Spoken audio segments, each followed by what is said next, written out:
This is Andrew Greenberg, Executive Director of the Georgia Game Developers Association, here at CIMFest 2017 at lovely Columbus State University. We've had a great day of discussions on game development. I'm here with one of our speakers right now to go into a little bit more depth about what you discussed earlier today. Hillary, can you tell us a little bit about yourself?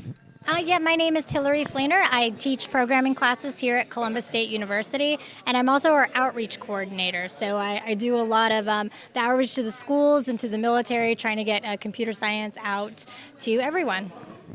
So one of the big topics we in the game industry have to deal with is how do we create effective characters who reach out to a wide audience, characters who are believable and fun and enjoyable all at once. So can you tell us a little bit about your presentation today? So I talked today about how female video game characters have kind of changed over time, and we're definitely going in a positive direction with female characters.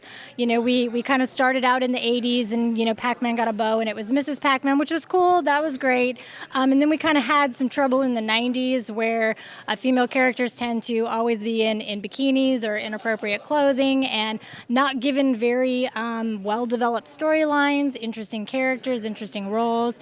And that is changing, luckily. Especially with games like Borderland, you have, we talked about some other games too. They're doing a much better job. But even in 2015, though, at E3, only 9% of the playable characters that the role was specifically for that character were female, whereas 32% of them were male. So we still have a long way to go in creating interesting, dynamic, complex female characters that female gamers can relate to. And female gamers are 40% of the gaming community.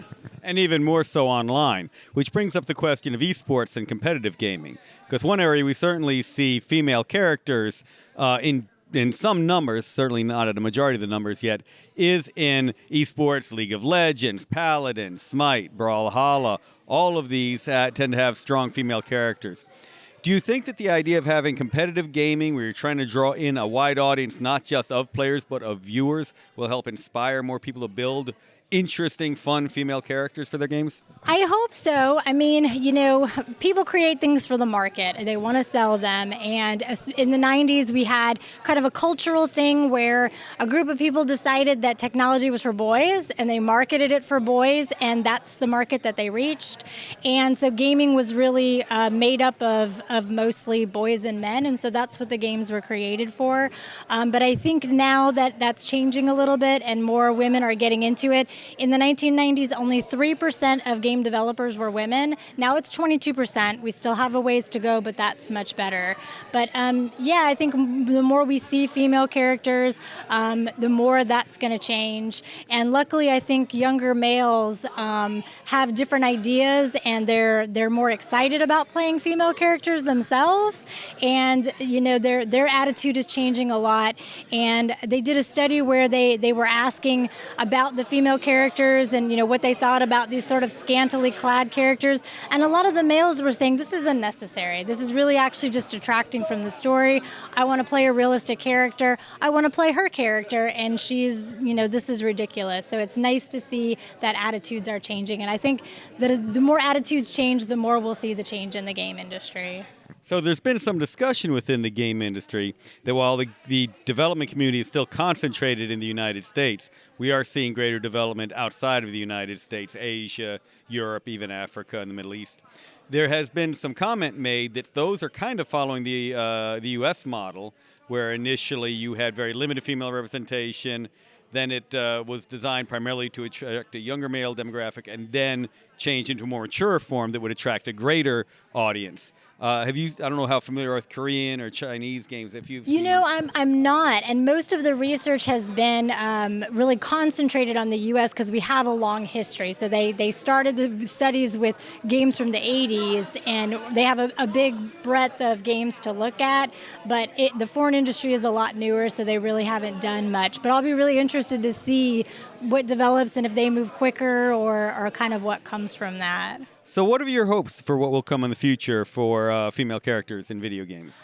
Well, my hope is actually for both female and male characters, that we just get more diversity in characters, less stereotyping of both male characters and female characters, and just a lot more interesting, complex, good storylines, good characters that represent just a wider range of the population. And again, not just with female characters, but with male characters too. I talked to some young men who say that a lot of the male characters in video games, they don't really identify with them anymore. Duke Nukem. Yeah, so I would like to just see it expand for males and females, just a lot more breadth and depth in characters. So last question, there's been a lot of discussion about how the rise of VR and MR and AR is going to affect this. As people feel themselves being actually a part of the game, are the characters going to have to be more reflective of the world in which they live? Do you see this impacting the development of characters in the future? I do, and that's going to be a fascinating area to look at, because the more we do that, I think that, people are going to choose their avatars. There's going to be more options for building your avatar, and people are going to be choosing it. Are they going to choose it to reflect themselves, or are they going to want to have more of a fantasy type character? And I think it will be really interesting to see. There's a lot of science fiction book that kind of speculate that's the way, what people will choose to do. Would I want to have an avatar that looks like me, or do I want a unicorn? I don't know. I think that'll be a really interesting area to kind of see how that develops. I think my daughter wants to be a little teapot in her next video game, but that's beside the point. Well, thank you very much, Hillary. Appreciate the interview and appreciate your presentation. Thank you.